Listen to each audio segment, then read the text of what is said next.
Welcome back students in second part of today's lecture. So we were discussing that when in parallel plate capacitor we introduce dielectric constant in between them, then what happened? So that time this absolute permittivity is replaced by permittivity of medium, which is denoted by epsilon m. Okay, and the capacitance, here the symbol of capacitance also will change, and Cm we have to write. So electric field also will change here. So in place of E, it will become Em, which is equals to K epsilon naught. Okay. So here the formula for capacitance becomes Cm equals to Ka epsilon naught upon D.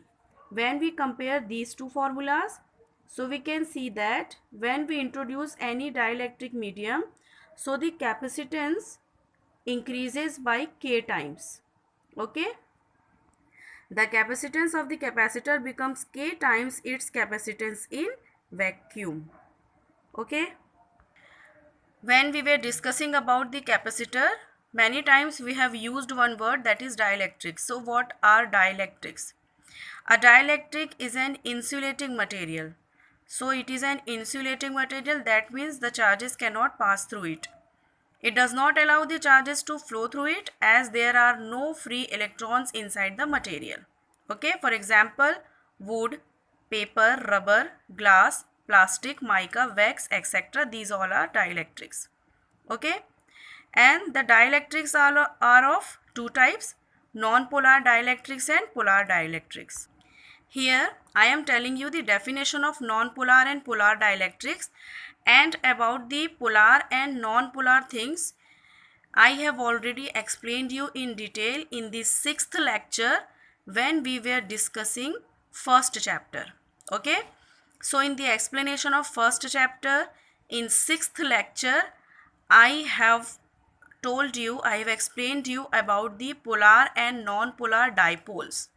Okay, so the dielectrics also works in the same manner.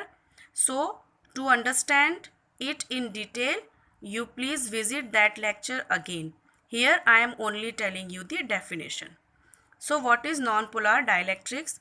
The dielectrics in which the center of the positive and the negative charges in each molecule coincide in the absence of external field are called non-polar dielectrics. In normal condition, the dipole moment of a non-polar molecule is zero due to its symmetrical shape. Okay, methane, ethane, sulfur and glass, they are some example of non-polar dielectrics. Then polar dielectrics, the dielectrics in which the centers of positive and negative charges are separated in a molecule are called polar dielectrics. Thus, each molecule in absence of external electric field acts like an electric dipole due to an asymmetric structure of the molecule. Such molecules therefore passes a permanent electric dipole moment. Water, ammonia, hydrochloric acid, carbon dioxide, ammonium chloride, etc. are examples of polar dielectrics. Okay. Once again, I am telling you that in chapter 1's explanation, please visit lecture 6 to understand and better explanation of these non-polar and polar dielectrics. Okay. There in one lecture I have explained about the polar and non-polar dielectrics in detail. So this is it for today's lecture. See you in next lecture. Till then, goodbye, take care and do some productive work.